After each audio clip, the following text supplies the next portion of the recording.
call the order of the Definition City of of Las phosphate. Vegas Historic Preservation Commission for July the 22nd, 2018. Item number 2, are we in compliance with the open meeting law? Yes. Please call the order. I think implies a roll call. Chair Stoll, Here. Member Bellis, Member Beck, Here. Member Hotchkiss, Here. Member House. Here. Member Sophus, Member Robinson, Here. Member Cosgrove, Here. Member Plank, Here. Member Louie, here, Member Levine. Here. Thank you. Waiting, sir. Do we have a quorum? And the meeting has been properly posted. Yes. Public comment during this portion of the agenda must be limited to matters on the agenda for action. If you wish to be heard, give your name to the record.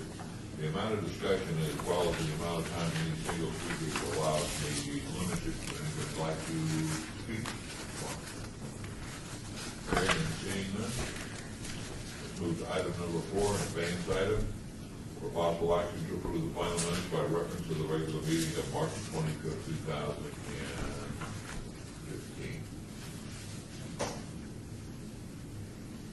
The item is the minutes. Anybody have a comment on the minutes? Would anybody like to make a motion? I move to approve. Second. We have a motion to approve. Second. And a second. Any comments from the general public? Further comments from the commission? Hearing none, all those in favor say aye. Aye. Those opposed? Motion carries unanimously. For possible action, item number 5, for possible action to approve the final minutes by reference to regular meeting of June 24th, 2015. Look for a motion. So moved. Second. Discussion? Comments from the general public? Hearing and seeing none, all those in favor say aye. Aye. Those opposed? Motion carries unanimously. Item number 6. I'm sorry. So I will make a motion for the second. Aye. I didn't do that. Second. Second over here. Pat. Second. Yeah, we should explain. All right, let's move to item number 6, which is HPC 5999.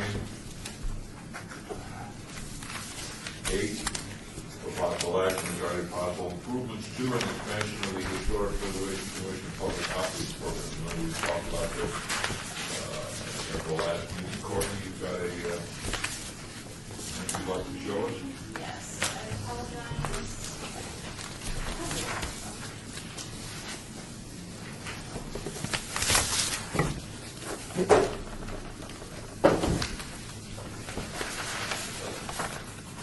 This is item number 6. This is the, where we're looking at the possibility of creating an app. So I just wanted to show you guys, some of you may be pretty familiar with the city's historic preservation webpage, but there were just a couple of things I wanted to show you so that we knew that you were familiar and comfortable with what we have. The first part of the page is just sort of an update and then a little bit of information about the commission itself with a link to, some easy links like to the meeting schedule, agenda, etc. What we also have is historic locations. Now this page has a little blurb. If you click on, say, Berkeley Square, it'll have a paragraph, very short paragraph that provides the history of Berkeley Square with some images, the nomination report, and if there is a brochure, we're reviewing our website right now, so some of these things, I'm just crossing my fingers that they work, but if there's a brochure, there will be a link to it, and the brochure is formatted to be easily printed, and so people can take, print it and take it with them on a tour, a self-guided tour if they wanted to. We also have maps of historic locations. We have our main one, which is updated as resources are designated. And this is a static map, it's not interactive, but it has a list of everything that's designated on the local, state, and national register, and a map so you can take it with you. We have some more specific maps like the Las Vegas High School and John S. Park District. And then we have this interactive map feature, this is some very basic information, but as we, once we get the website finished, we plan on taking another look at this to see if we can add it or, maybe improve some of the features. But as it is now, say you want to, let's try this. Harrison Boarding House, you click on the number, and there will be some images for you to take a look at. One of the things we want to do is add more images to the website so you have a little bit more information. So that's kind of a pilot for interactive maps. And it's also, that particular feature is also compatible with mobile devices. And then, of course, we have our brochures that we can print out. Berkeley Square, Guide to Historic Las Vegas, Historic West Las Vegas, John S. Park, Las Vegas High School, Pioneer Trail, Woodlawn Cemetery, and then we added a feature that has information about the specific historic markers at Lorenzi. So this may be one of these things that needs this kind of glitch we need to resolve. We've been asked to kind of go and click on all of our links and report which ones are not working, and that appears to be one of them. We've had this Las Vegas one here for quite a while. It has not been updated, obviously, since the Green Shack was demolished, so that's something that we could work on and maybe add to an interactive map. And so those are some of the things that we have on here that are available for people to take a look at. Some of the brochures need to be updated. In the staff report, we went over which ones need to be updated, and what it would cost to reprint them. We're not finding a lot of call for the printed brochures anymore. We take them to every event that we host, or if we're invited to participate in an event, we take the brochures, and we're pretty much left with all of them after the event. So I think that people are starting to move towards something that they can download on their mobile device and take with them. And so we did some research on some of the apps that can support that. I believe we have a representative from IT here. Oh, okay, yes. And he can speak to what we can support on the website. And then this morning, Chair Stovall submitted a website for an app that Reno Historical Society uses for tours, and you can take a look at that as well if you like. And then, of course, we have all the summaries of the apps that we did some research on. So I'll turn it back to the Commission for comments. Well, the reason please. Yeah, so the resources on the website are great, but do people know that they're there and how to get to them? Is there a way that the city could advertise it through their social media accounts, or that it can get, because oftentimes you can build a great website, but if nobody goes to it and uses it, then it's kind of a wasted resource. Right.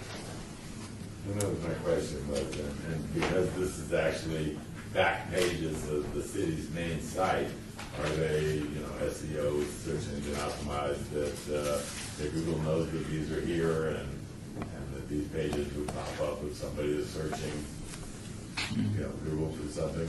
Right. Okay, can I address the board or? Yeah. Come on up. Hi. Please.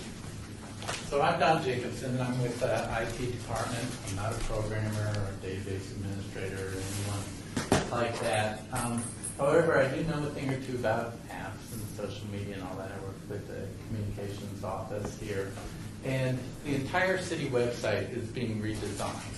In fact, it's a thematic goal of the city this year that by next spring, this entire website will be a website worthy of 2015 or 2016, because this website that you see is about 10 years old, and like you say, it has probably 6,000 individual pages on it. Some of them you have to click several times to get to it, and actually kind of have to know where you're going to even reach what you want to see. We're all aware that most people today don't go to a website and look for things. They they look for it elsewhere. They're in Facebook or they're in Twitter, and they would like to interact with the city on whatever platform they're on, and usually the device that they're doing it from is their phone. And so that's where apps are really helpful in that you can create an app that's specific to, for example, historic preservation and everything that you want to highlight, those interactive maps with their galleries and everything. They render much better on a mobile device than what you created for what's essentially a desktop. So the website's being completely redesigned with in mind the types of things like you were saying that's kind of in the backwaters right now. Well, if there's things that we want to highlight or promote or set apart for the people who are really interested in it, how do we do that? So we're working with a design firm and an integration firm, and of course all of our departments and offices with the city to do that with the goal that we streamline it, the goal that we're mobile first or digital first, and that the citizens are at the forefront of our thinking. As far as app development goes, we have a city app right now, and if you go to the City of Las Vegas website, you can probably take it to you real quick, and this just has a general homepage.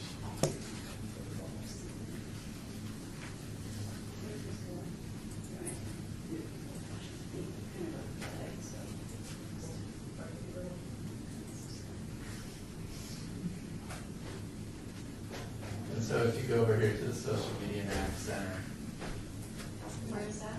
right here. Oh, right there.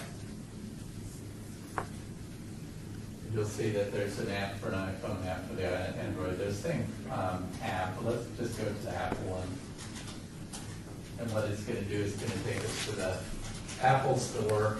And basically it says, you know, what the app currently has on it. It has our parking locations downtown. It has our social media feeds. It has our news feeds. It has an interactive map that shows you the food trucks that are in the downtown area, and that's tied into like our parking meters, so that you know that a food truck is there because they fit into the parking meter. So if you scroll a little bit, you'll see how the individual screens kind of look. There's an entry where you first see it, and it says, "Oh, do you want to submit a service request?" And like, for example, if you click on that and you use it, you don't have to click on it. You can just static screenshots. If you click on that, you can use the GPS on your phone, the camera on your phone to show us where it's at and what it looks like without having to type in any addresses or cross streets. It comes right into our back office system, goes right to the graffiti abatement teams, which are out in the field. So literally, and they're working in certain areas, so we know based on GPS that they're near your area, and so they get in their queue. Hey, graffiti was reported 6 blocks away. When you're done taking care of this particular abatement, drive over there and take care of the next one. The goal being that we can take care of graffiti within 24 hours, all of the requests. And it works good for you all the time. Good. So the parking locations, the food vendors, the social media feeds and all that. Now, you can add another button on here to highlight the historic preservation committee's activities, the interactive maps, the gallery, the walking tour, if you will. I don't know if that's the direction we want to go, though. What might be better is that a separate app is developed. And that app has its own buttons like walking tour, gallery, archives, whatever you decide to have on it. The city has a contract with the vendor to create apps, so it costs money. Looking at what was proposed in the documentation I've seen, the cost would probably be a little bit less than what the estimates I've seen there. Another route to go is there is what's called the Code for America Brigade. And what they are is they're designers, programmers that are interested in benefiting the community with their skills. And so they can take the data, the information, the photos that we have in our gallery, the interactive maps that we've created and develop the app for it. Usually takes a little bit longer time to do it, but for the most part, it's gratis. 1 second. It's Code for America Brigade.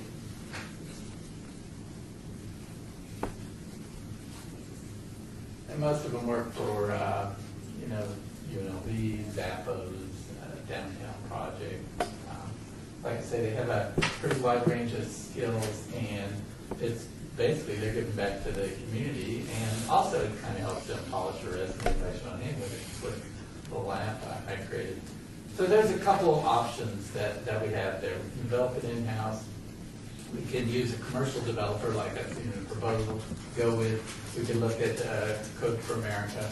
We could integrate it into the existing app. We could create a separate app.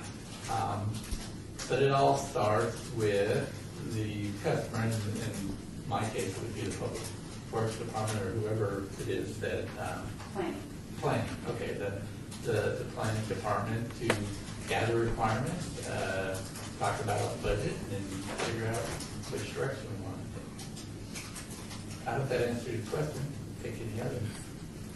There's a commercial, we already have city has a contract with a commercial app developer. Yeah, it's 3DI. 3DI, 3D as in Don, I as in interval or integrate. And they're the same firm that we're using to be basically our integrator for the new city website. The reason I asked that is one that Rena was using to develop, and apparently just from their website, looking at it this morning, they do museums and historical societies, and they seem to specialize in that area. I think it's University of Cleveland or University of Cleveland.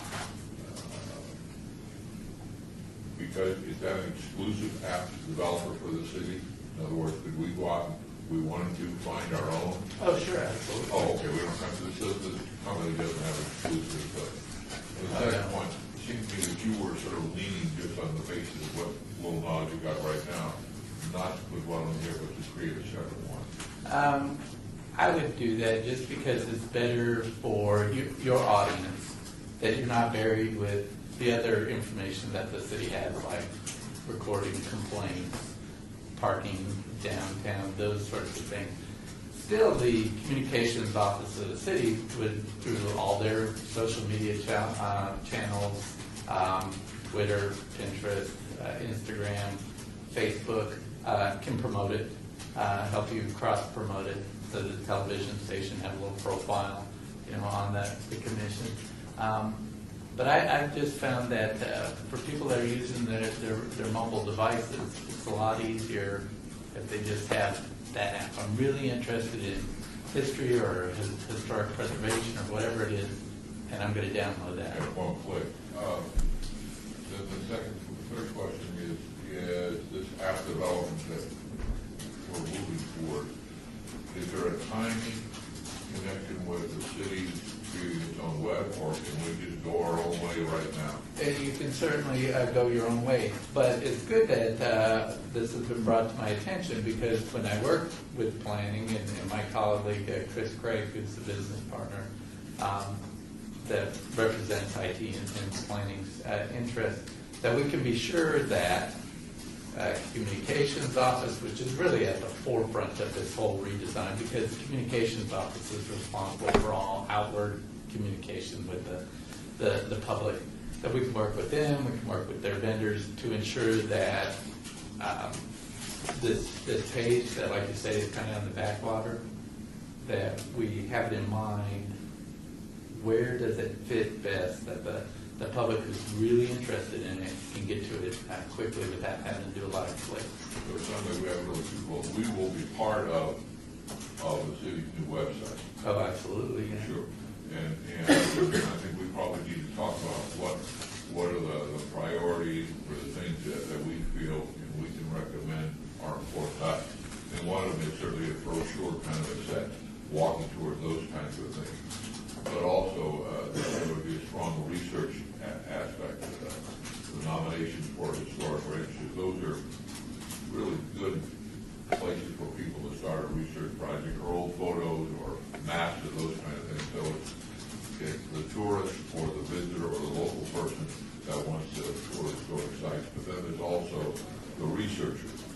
get some information, so. Any other questions from the Well, commission? I use you're familiar with the Neon to Nature app that Clark County Right, has. yeah. I love that app because I can be out and about and I've got an extra 45 minutes. I can click the app and it will show me every park, walking path that's near me. And I like it. It's one app. It's orange. I know it's orange. I can go, and it shows me stuff, and I go, and I don't have to dig around or go, okay, I got to go to Clark County and then over here. So I agree it should be a freestanding app that will sit and have some kind of identification icon that people recognize that, oh, that's the history app. And I agree with what you just said, that there's going to be many different types of people who might use it. It might be someone who's visited Vegas a million times and doesn't want to do just the casino stuff. What else is there to do? It might be a history student who's trying to do a research project, or it just might be somebody out for a day that wants to walk around. So much is location-based today, and so much is visual today, and people just love that they can see, there, I'm here, what's near me, what's going on, about the same time that I'm here. And something really, personalization is what it's all about, that you're maybe interested in something different than you're interested in, but the app can serve both your Right. needs. Like I like the GPS one, too. I mean, when you're going to wait on Right. the airport, you got an extra 2 hours. You can hit that thing, and their little app, and it says, well, you're 12 miles away, you're 6 miles away, or whatever. And that's Yeah. open it. or it's open now, it's closed now, Right. Yeah. those sorts of things. Or it'll just say, do you want to see the website? Because I have apps that do that too, where it'll say, you're near this, do you want to look at their website? And then you just click and it takes you over with Yeah, because when you information. get into, like you were mentioning about the research things, well, obviously, you're not going to get all that stuff crammed into an app. Basically, an app is just a streamlined website, but it'll have links to Links. get you to those more in-depth kind of areas. So what would you recommend that our next PSA report? I can continue working with IT and maybe explore some of these. There's also an app that I completely forgot about called History Here that comes out of the History Channel, and they're GIS based as well, and I can kind of take a look at that. I don't know if you can, glom onto theirs, but I might want to just take a look at how it functions. But staff can work with IT and maybe come back with, maybe bring me some examples of the best ones you think that might work well with what we have existing, if that would work. Well, what I would like to do is working with Chris and yourselves is those options that I kind of briefly talked about today, in-house, outside of the house, app, not app, all those alternatives, and roughly how much time they might take, how much they might cost, and really what their, intent and purpose is. One, I got the numbers this morning from the Lena for 3 years. It's $8,500 total. I don't know if that's a reasonable number. Sounds reasonable? I mean, that includes an initial setup and then. Yeah, I mean, the great thing is the city has all the data. We have locations of things, hours of operation, who's in charge, that sort of stuff. And all it is in an app, like an interactive map, a walking tour, is you're just pointing back to the data. So that data is always fresh. Like, for example, if something wasn't on the register, now it is, boom, it appears on the map. It's not like you got to go back and create a whole new map. Well, I think what I would suggest is that maybe we get 3 or 4 or 5, whatever, historic app sites for people that have done art history of what's going on. Maybe you could send it out to the commissioners, and each of us can just sort of look at what we like, what we don't like, what we think works, what would work in our area. And then a couple of questions. Politically, do we define this within the city or state? Or do we put Google Dam on that? Thule Springs, which just opened. Yeah. Or Las Vegas Valley? Is it possible to integrate more than just City of Las Well, Vegas? Provided the others cooperate and put their data out. We have what's called an open data portal, and so we can take all the data sets that are related to this, like locations and everything, and put it out on our portal. so that the developer can always have the freshest data. I don't know that Clark County or Henderson or RTC or any of those have something similar. I'm sure they're working towards that. It's kind of the soup du jour. But certainly we reach out to them and say, okay, if we're going to do something that's not just City of Las Vegas, what do you have that perhaps we can use? We'll get a hold of the mayor. Find out. Find out. Find out. You know, I follow a lot with the legislature, and I know when stuff like this comes up for historic preservation, things like this, oftentimes there's nobody sitting in the room, but I've started to see, and Heidi could probably say something about this too, I've seen though, now that Clark County has like this Neon to Nature, and you're starting to see more of the communications going out and getting the public excited about things like Tule Springs, people will show up and say, oh yeah, I just went out to Tule Springs, it's great, I support this, and it can get you support. Whereas otherwise, it's just some bureaucrats kind of making budget decisions for you. The Reno one, by the way, was funded by, in part by the humanities. They got a grant from the humanities. They got a grant from UNR. There were 4 people that funded, 4 organizations that funded They did it? So that may be a way that we can, although this is the Reno Historical Society as opposed to the Reno, the Las Vegas Historic Preservation of the City of Las Vegas.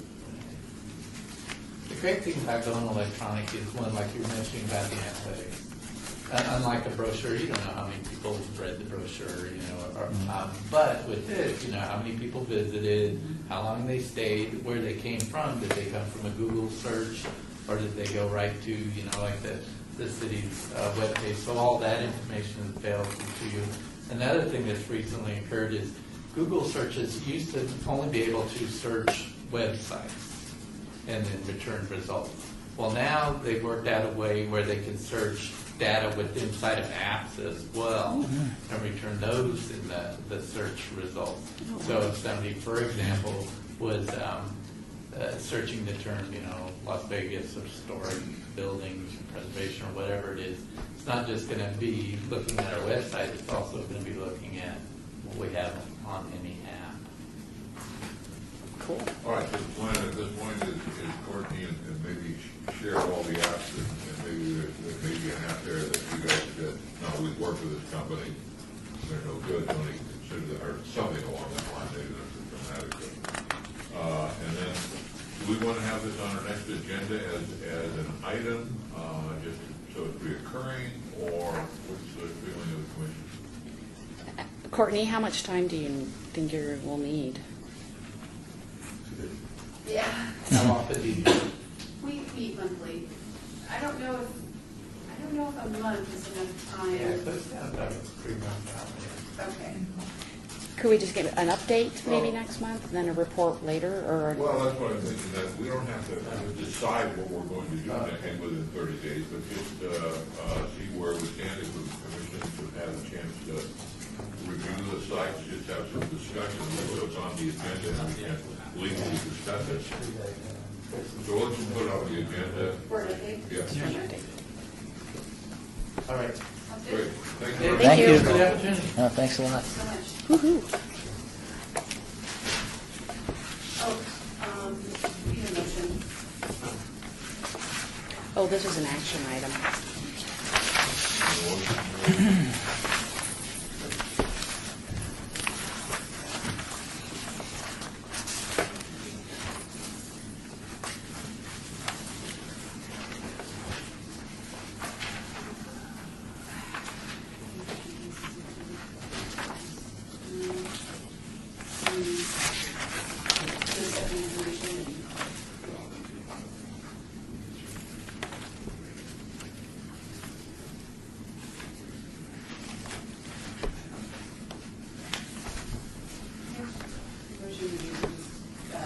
Direct staff to bring back an update next month. I make a motion for staff to bring us an update next month.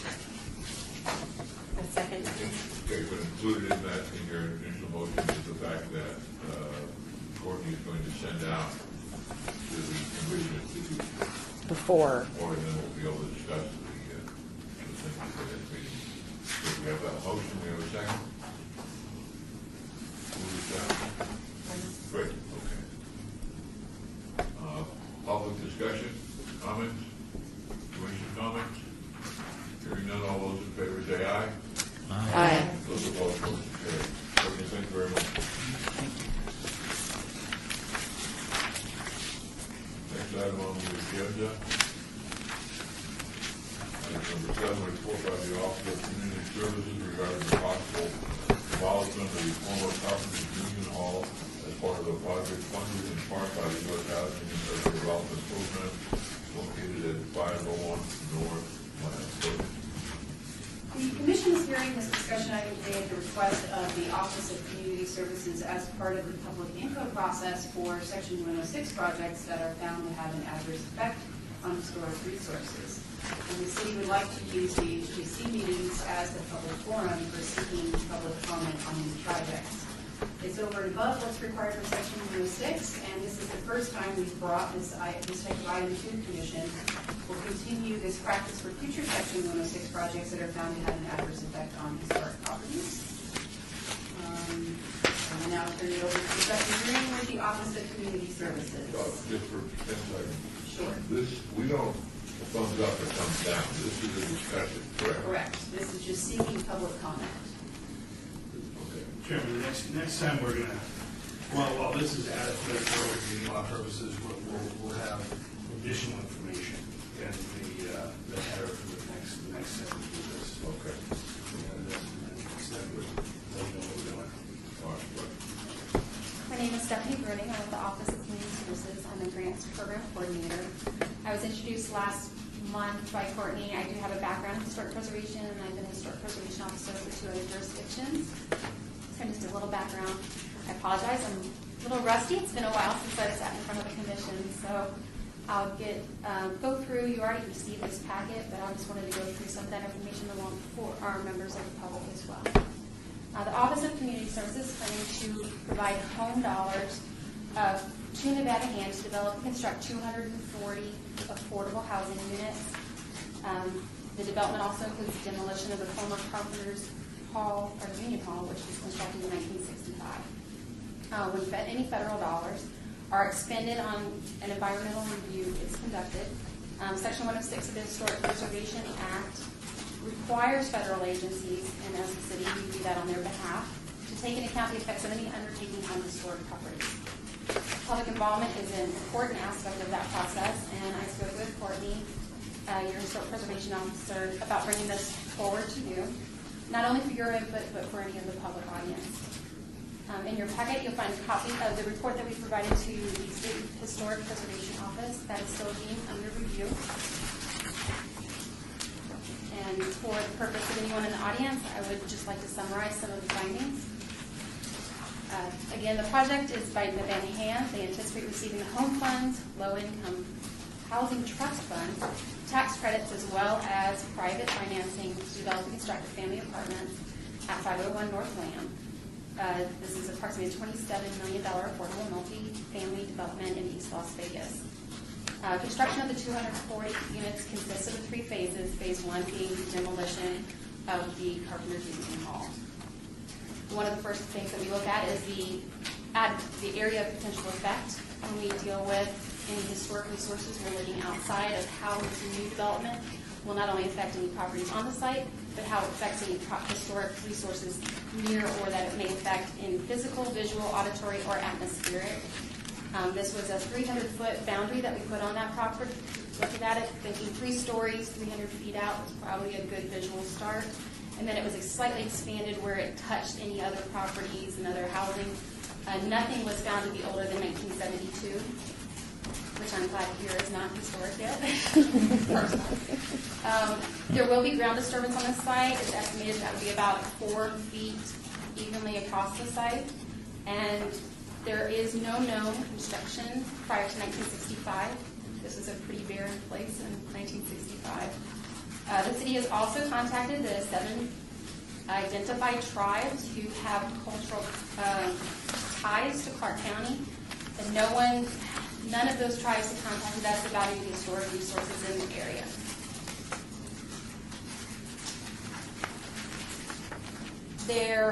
Some of the research and the backgrounds that I did for this project is we had contacted the Carpenters Union. They unfortunately had just moved to a new site and threw out everything that they had on this property. But we were able to get a couple of their environmental reviews and some studies that they had done, and no historical photographs existed.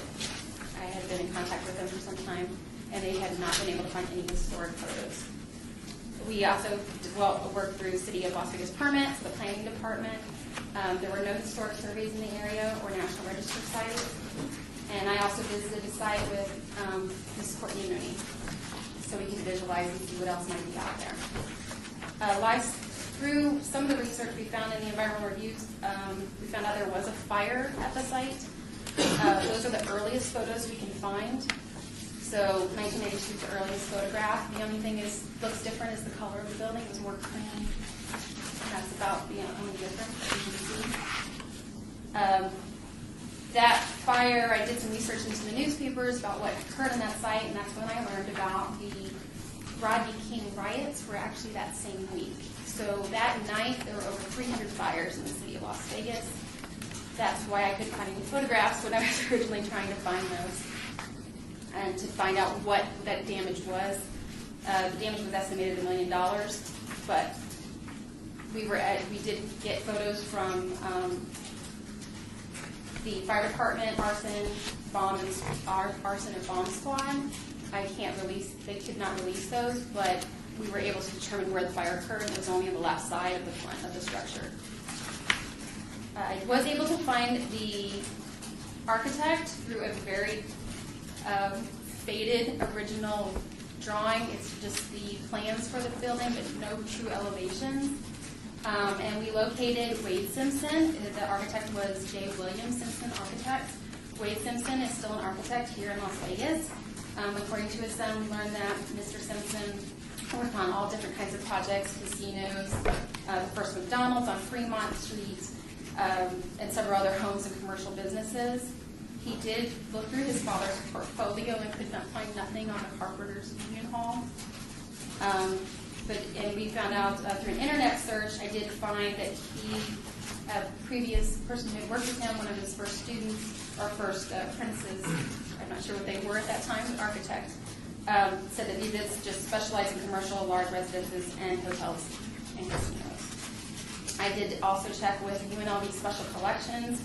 Mr. Simpson, nor this building is listed in their Las Vegas Architects and Buildings database. As for the National Register nomination, it does meet the 50 years. It was built in 1965.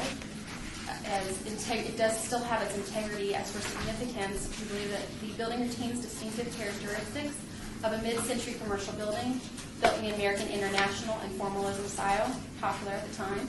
This is seen through the minimalist, unadorned architecture with a flat roof, the lack of ornamentation, slender, unadorned columns reaching to a shallow overhang extended from the roof, exterior cladding, and a glass curtain wall on the front facade, which is actually the faces south.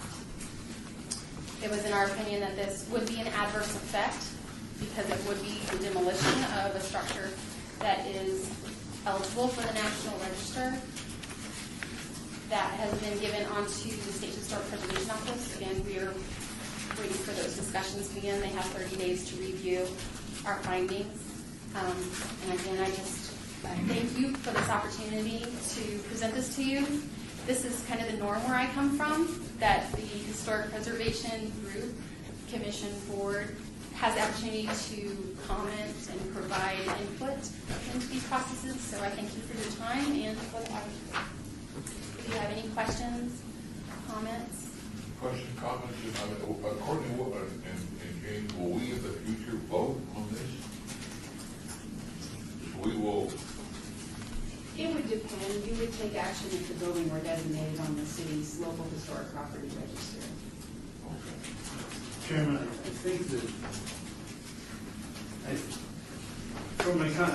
I had some conversations with Courtney and Stephanie yesterday, and what I gathered is that there's a process that we go through because there was some of the federal funding that's involved in this project.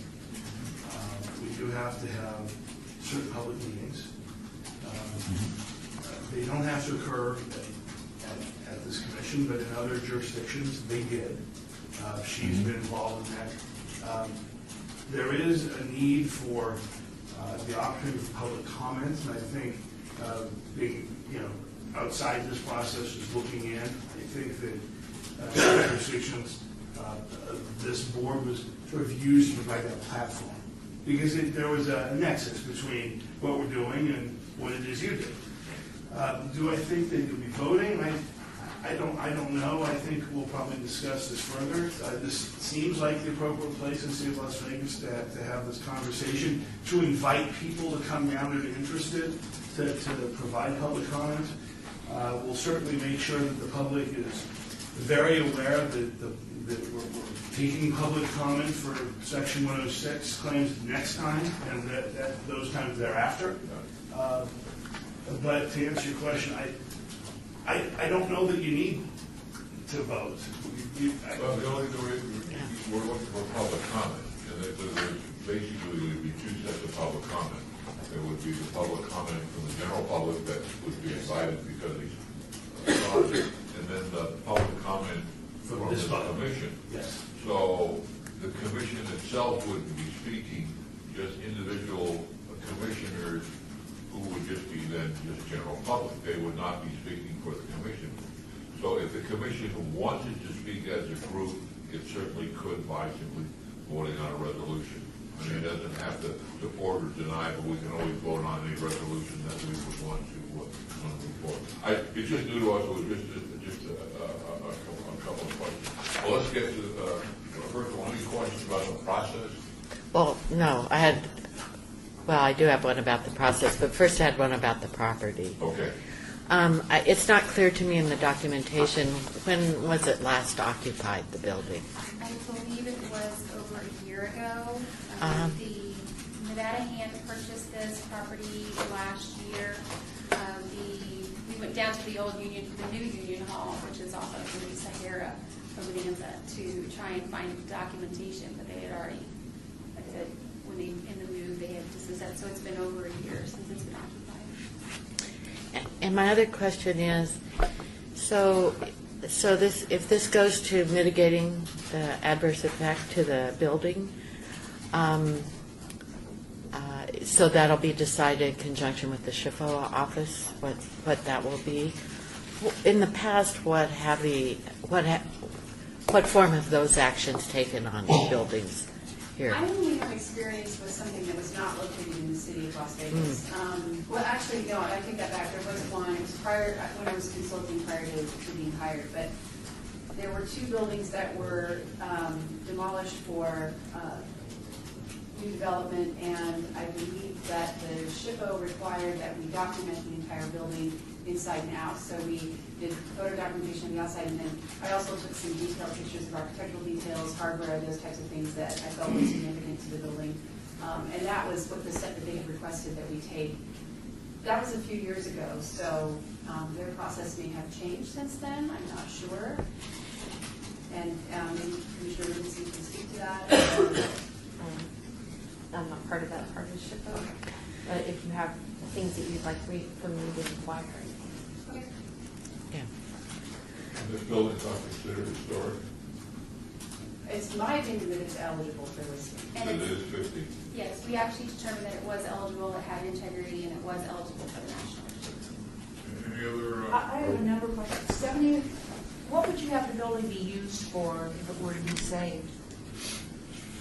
This is a debate I've had, probably, with Courtney and several others. I don't know if there's really use for it. Some of the history I found is the Carpenter's been trying to leave it for some time, only because it just didn't meet their needs. And it's a very large property. It actually extended across where the school site was. So they had quite a large property there. And when looking at it, I think the housing is being in community services right now and just finishing the 5-year consolidated plan for HUD, we have a great need for affordable housing, so I kind of have a bit of a dilemma in my own head. People are not recovering as fast as we think the economy is, so I do have that kind of need. There's housing around, there's the school site, there's a trail that runs along a paved trail that runs along the corridor. I think it's on Living Room to Nature. So I think there's some great opportunities that housing probably a good fit. We did discuss, I asked them, did you think about keeping this? And they said no. There are some major issues with the building itself, the asbestos, the lead paint. But also when I did my research into the fire, I found the original photos I was allowed to view had that the I-beam that's in the right corner, if you're looking at the front facade of that building where the glass panel is, was actually disconnected. When I went back in the property and said, can I just see this? Can you guys pull down the wall for me? I want to see what this looks like, just the curiosity that I have. The I-beam's cut, but there's no connection. There is charred wood still in that for about 4 feet that goes out to the vertical beam. So this piece is missing at the top. There are no permits for the construction of that building after the fire in 1992. Again, a concern. So looking towards any type of reuse where I was like, oh, maybe housing, community site, maybe this is a great place for the people to meet. It's so large, it's almost too large for the need of what they're looking for. So it's... And it has asbestos and lead paint in it Yes, both? 1965, without So question. the existing building has a lot of problems? That I can tell, yes. Unknown problems. I went and drove by the building, and it doesn't do anything for me personally. I'm just going to say that. It's not, and this architect is not like a well-known rock star architect or anything? No. I got that impression from you. He's not like people Yeah, I would ran say, down every avenue I say, could. wow, this is the architect who designed this, and this is the only example of this kind of work it is. Bill Simpson was around for a while, but, with Jack Miller or Terry Sharp or Walter Zick, I think it would have far more impact as far as their work goes. But I think there are very good examples of modern architecture done by those people. I don't think this is one of the better examples of that style of architecture. That's from an architect who knows what you're talking about. This is from somebody that doesn't know what he's talking about. I thought the building was intriguing. I mean, it's a mid-century building, but it has that old sort of veranda coming out that you used to see on Fremont Street that's there because of the sun, and they added that. Otherwise, it's just this giant rectangular box. But when you look at it, it takes me right back to mid-century. So it does have that, but the ivy, obviously, and all those other things. So I hear what you're saying. It just struck me. But what are you going to do with it? Oh, I If see. a developer is going to come in and fix it, especially with lead paint, asbestos in it. So I think it would just become an eyesore, a death trap. I actually don't have a death trap, but I say document it well and move on. and that may very well be. And I always want to think of it. We are not the Las Vegas City Boxing Commission.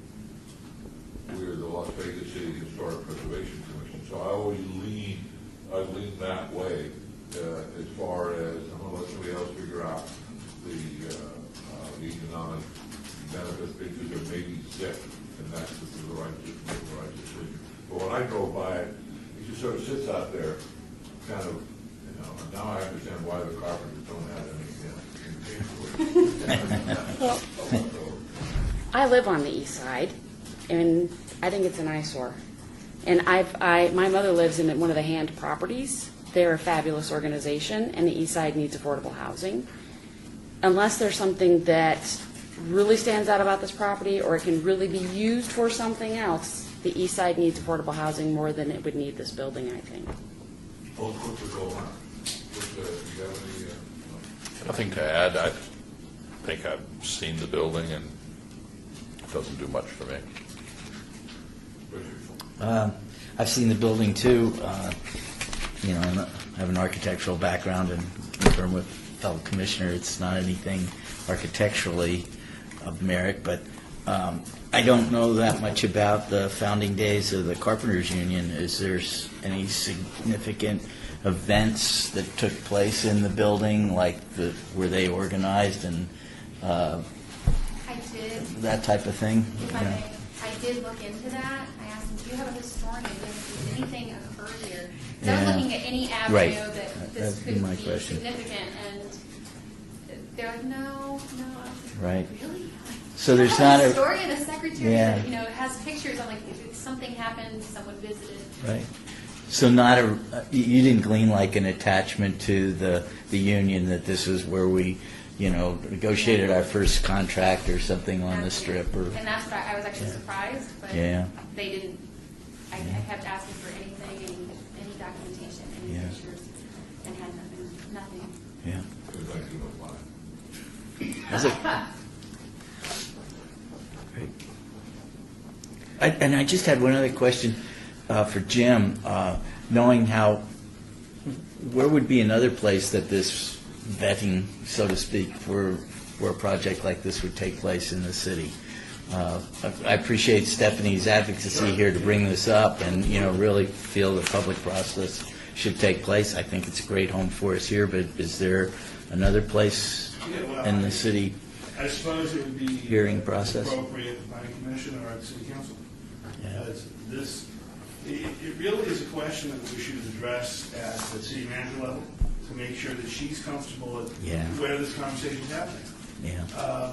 There may be people that would like there to be a louder bullhorn, a call to come down. Yeah. And while this commission does have a following, it is possible that maybe the city manager wants it in a different place. I don't know.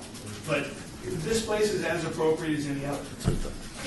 Appreciate that. If I have a follow-up, this was taken before city council and the planning commission, so they were aware of the demolition. It's just that you don't do a historic research until it goes to a certain level, and that's when, once we determined that it was what we determined was historically significant, it met the guidelines. That I talked to Courtney about where I worked before. This is where that opportunity for that public platform, because you all have that historic background, you're here in that capacity, that you can be a voice, just as city council are a voice for residents, that you also are a voice. So I'm just not quite clear at this point in the process what type of comments you're looking for from us. I know when something, if there's a decision from the SHPO on adverse effect, and when they begin talking about mitigation, they always require consultation with people as part of that mitigation process once that's decided. So I work in this field, so I just am a little confused as to what we're commenting on, I guess, is where I'm a little lost here.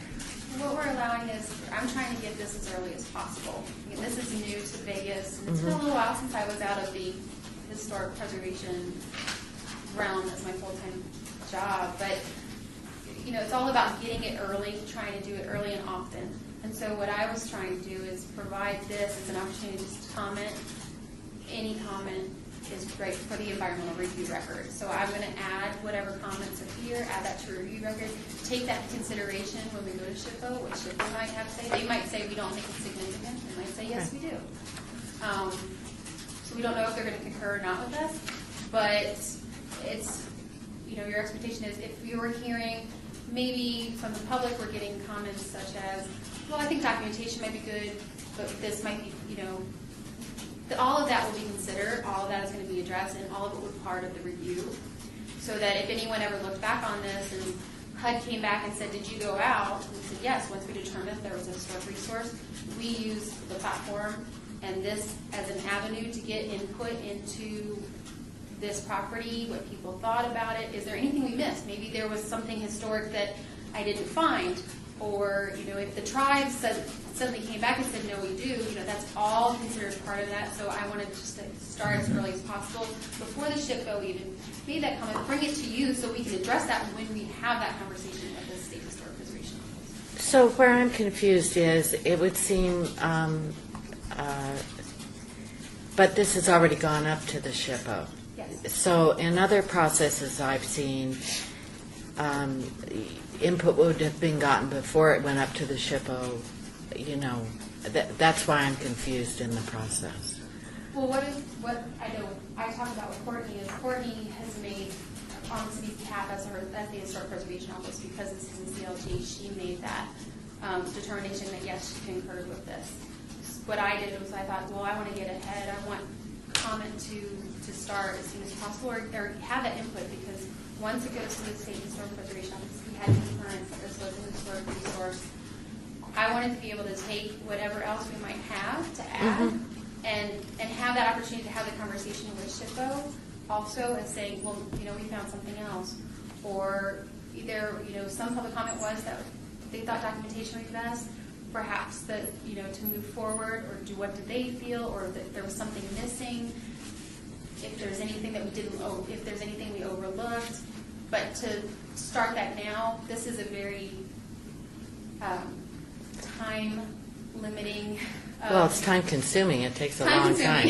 Time limiting, because there is a deadline on when this $27 million can be spent. And so the environment review ticks, everything's moving on in different ways. What I would hope is in the future, we're going to come way ahead, because we can make that determination much earlier than this project. But because this was a first of, perhaps what we'll do is definitely bring that even earlier to you all to comment at an earlier stage. But I didn't want to not have the opportunity to Sure. bring it to Well, I you. think it's great that you're doing this. I'm totally in support. I just was having trouble understanding the points in the process where the input's coming in. Right. And I realize this is how it is this time. We might want to look in the future Definitely. at having earlier input, because before the documentation went in, if someone knew something, then it could be included. Right. And we and can always such. add to that during our conversation, which they may very well ask. And I can definitely, if there's anything that you would like for that Sure. to be in that conversation, please let me know, and I will be sure to add that as well. But this is wonderful. I'm thrilled to see this, so thank you. Any final thoughts? I'm not going to speak as somebody who works for SHPO, though I do work for SHPO, because I don't work on that side of SHPO at all. But I agree with the idea of recording as much as you can. If it's decided that it should be taken down, making sure that there's a really good record of it, at least now, right before it gets taken away. But that to me is an individual, private individual, otherwise. I want to know for the record, I probably have a conflict on this because my husband is the councilman for this, that he's very supportive of the housing project, and feels it will really enhance that area, and it's something that people around there want, and this building will otherwise just sit there and deteriorate. Going off of what someone had said earlier, I think it would be nice to encourage when the project, if it's built, that a plaque be put in there noting that it was the site of the Union Hall. So, Chairman, since you made that disclosure, I really appreciate that. I think you probably should just go ahead and abstain. Yeah, well, if we were voting, I wouldn't have voted. Oh, that's right, this is just. We're not voting on this. If we were voting, I would not have voted. Thanks. Yeah, I forgot this was not. Yeah, no, I would not have voted. Jim Craig is still doing so. Thank you. Well, I apologize, I should not have been so dramatic, to use death trap. And then I would strongly recommend you to look into the one off Vegas Boulevard, a much better example of the type of architecture. So that's pretty much the comment that the general feeling to me is that we would like to make sure that even though both in the report, both of you feel that this would clearly have an adverse effect and is eligible, the general feeling is that we may concur with that. But there's an overriding benefit that would come from the demolishing of the building and putting up the needed housing. And if that's the case, we would simply like to see it documented as best we could as far as this particular project, and then we would certainly be, as a commission, interested in being involved in a little bit earlier in the process when it's available. You understand that there's a time question here we should move forward. Courtney is, I'm sorry, Jack. I'm not over here in front of it. If there was an advocate for this building and getting it documented, and then does that just kill the hand project, and does that prevent them from building around it, or from running a tarp over it, pretending it's not there, or turning it into a community center, or any other use or? Not necessarily. One thing I've learned about moving past the Mississippi on this side is there's not as much teeth as I'm used to on the other side of Mississippi. In Delaware, I could stop a project for 9 months. I could halt it once the demolition permit was put in. Old back there is Yeah. not the same as Here, old back here. yeah, well, then I have that too, which was part of my dilemma on, figuring out what's important to Las Vegas. But it doesn't necessarily stop it. It allows for that conversation, which is part of that outreach, understanding what's out there. Doesn't necessarily stop anything. But what it do is it would cause pause, and it probably would delay. But as far as I understand, it would not stop the project from moving forward. It may, in this case, it would probably, sorry, did you? No, I was just going to add to that. Yeah. It first has to be determined National Register eligible, but even if it's determined eligible, I find it ironic we have a National Historic Preservation Act, but the act never preserves anything. It provides for the fact that anything that's eligible, the National Register, has to be properly documented before its demolition, or it's destroyed in terms of an archaeological It's site. kind of an interesting building, it's got an exoskeleton, but I haven't heard anything that there's any real significance to the building other than that it's there and it was built 50 years ago. I concur with Bob. I think the land is put to much better use, and it's not a building that could be moved easily or whatever. So I mean, it's a shame to lose anything, but I raised my hand on it in a friendly discussion with my neighbor to the right, only because I just see mid-century as being a real challenge to save. I mean, it seems to be an ongoing battle that we're moving on from mid-century, and it's not considered as an old building in Delaware. I don't know what they do with mid-century in Delaware. We would do the same thing, and that's why I had to put my historic preservation. What do I see? It looks like a mid-century. It's 50 years old. It has integrity. But then there's also my other side that sees other things. But when I see, that's why in concurrence with Courtney, we thought it does meet the criteria to be listed on the National Register.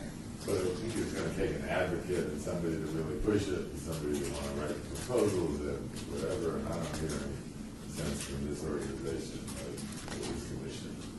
So those are our comments. This is a public hearing. Would anybody like to speak at all about this issue? Please.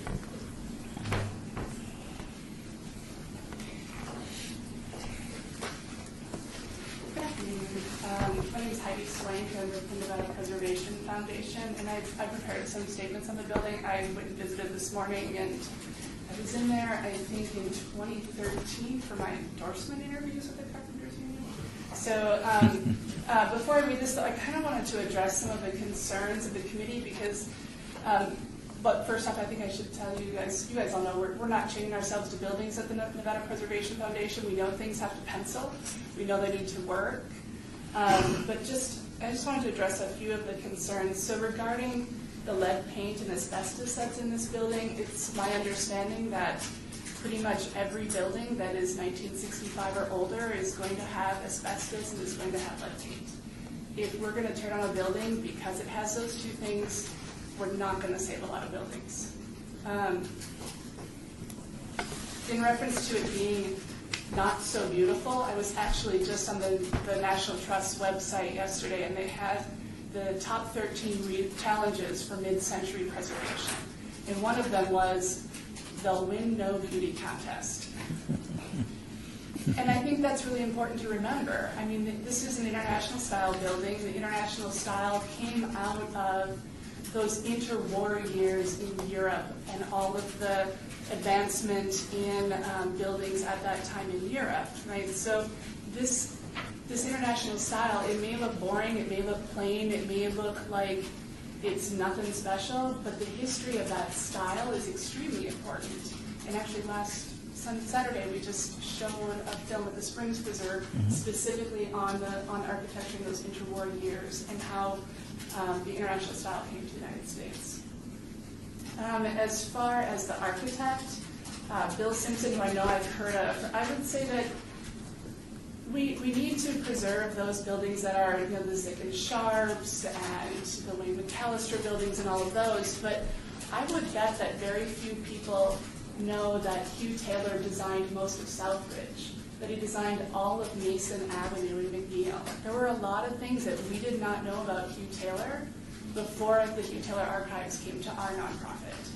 And so I think just because we can't pull it to mind right now on Mr. Simpson, that doesn't mean that he's not a significant architect in our town. So with those, I'll go ahead and read my comments.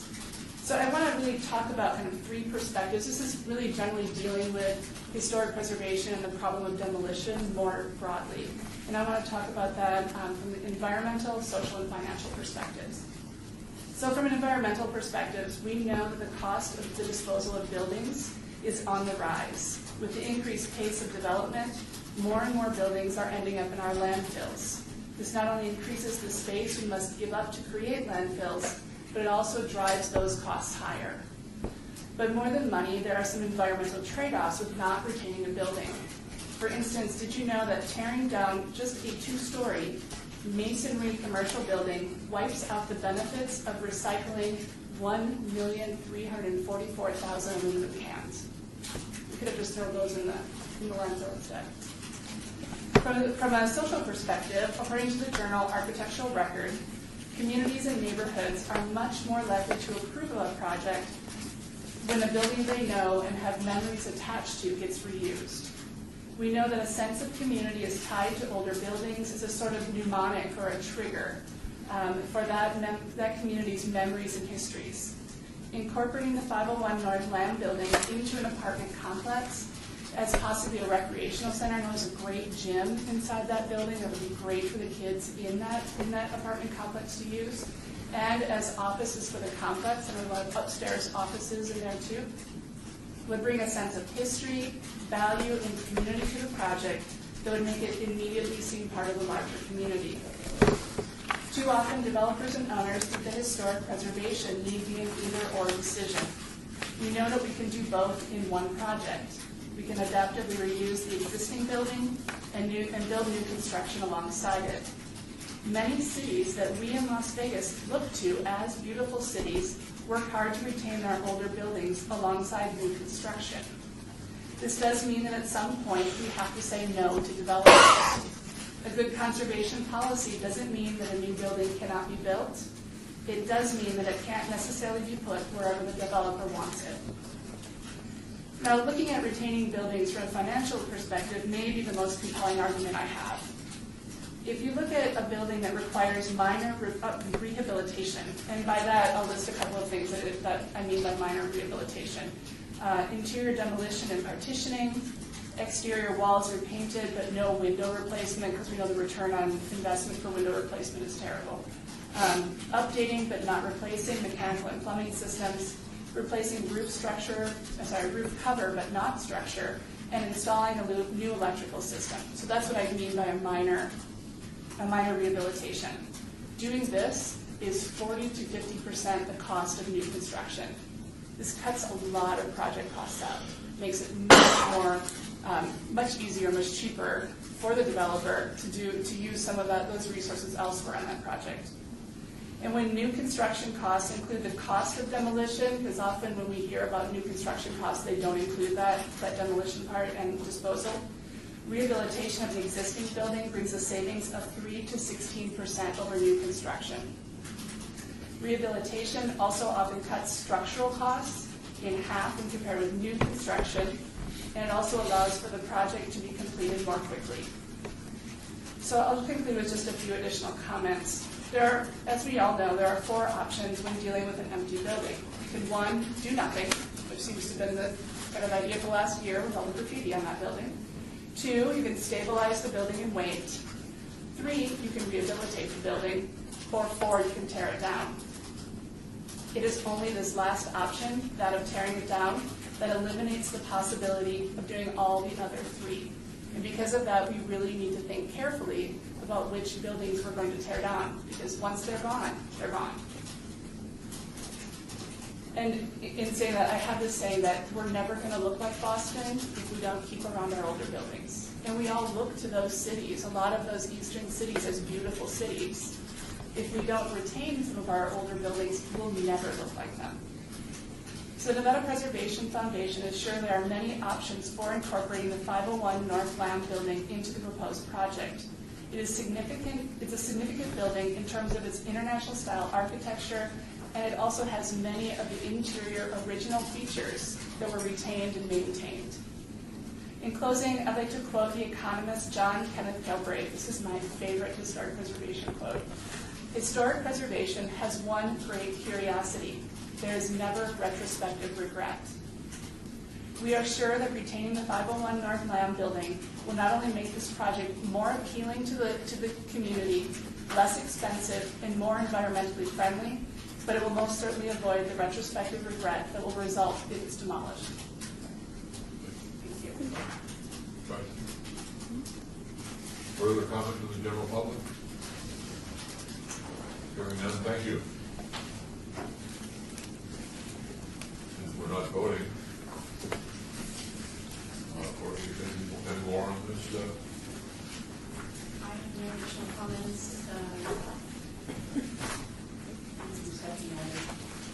Mr. Chair, I'd just like to thank all these folks, though, for what they have gone through to make us aware of all these other implications and to be advocates, so to speak, for preserving some of these buildings. We appreciate it. Well, I would hope that maybe it would be appropriate that some of those more generic comments about historic preservation, if we could forward those to the commission, if we had those on one piece of paper, we could get, there was a lot of good information. Yes, it was. Yeah, it was very good. Yeah, really good. If we could let us know what the next step is keep the board advised on both issues, whether we're going to be part of the 106 and also this particular project that we did comment on. We'd certainly like to know. Great. Well, thank you. All right. Just for the record, it hasn't come before the board because we haven't had a demolishment. I can't remember the last one that we've had here since I've been historic preservation officer. So it's very rare. So it's not like this is going to be, a monthly item. It'll probably be very, very rare. So. Okay. Well, then let's move on to item number 8, a report by the Department of Planning regarding an update on the 2014-2015 The carpenters don't care. This item was requested by the commission yesterday. And the only new thing to report is that we did manage to schedule the public meeting to discuss the findings from the 2014 report, and hopefully comments from that public meeting will help guide us in our scope review for the 2015. I sent out an email to the commission, I believe yesterday, that had the information on the meeting. That's also gone out on Twitter and Facebook. And we've also alerted all of the neighborhood association covenants through various media. So we should have the word out pretty strongly about this. So hopefully you guys can make it. District School, July 30th, 6 p.m. My plan is to be there, but I would also hope that others would be there. I'm going to be in other states. Commissioner House would like it to be on a telephone so she can call in. I will bring back comments, obviously, to the commission when we review the scope revision. The scope revision is going to come to you before it goes to SHPO, so you guys will have a chance to you know, you can't make it to the meeting, you can hear the comments and what our recommendations are. So, Anything else on item number 8? Hearing none, item number 9, report by the Department of Planning regarding historic and archaeological resources in local media. the report, articles.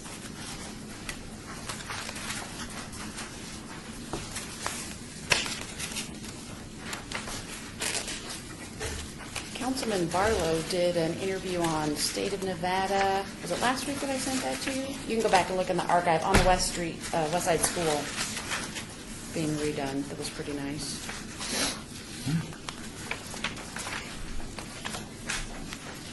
No other big event last Saturday.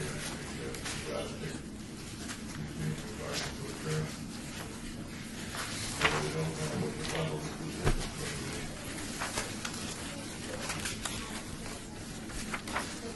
Project update, this item is the report by the Department of Planning regarding the project update. We spoke about the 2014 grant. The Floodland project, Cooley Springs, we had a pre-bid site visit with one contractor who submitted a proposal for, I'm sorry, who was interested in submitting a proposal for the Adobe project at Floodland, and we met with him out at Floodland to talk about Adobe and where you might be able to quarry rocks from for the Adobe. So we are having we're going to be opening the bids on Thursday to see who has submitted, and I can report back to you about that.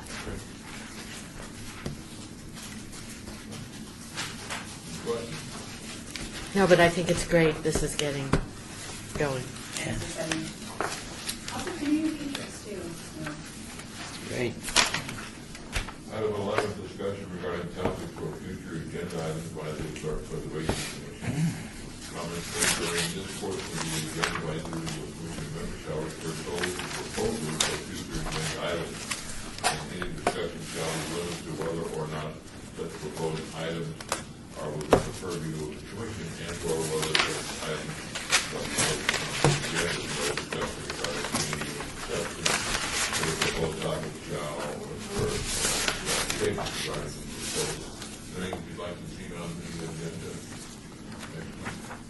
Other than what we normally have. We're getting close to getting an update on the West Side School. That is, well, it's quarterly, we have the quarterly schedule. And we just had one last month, which was, I think, off schedule. So I will have to look at my schedule to see when the next one is. That's certainly good. Like you notified when the ACP actually is moving out. That's going to be the start of the 23 building. Yes. Anything else? Citizen participation, public comment during this portion of the agenda must be limited to matters within the jurisdiction of the board or subject to be acted upon by the board unless the subject is on the agenda and is scheduled for action. We wish to reserve the name for the record and the amount of discussion on the particular subject. So the amount of time any single speaker is allowed may be limited. Would anybody like to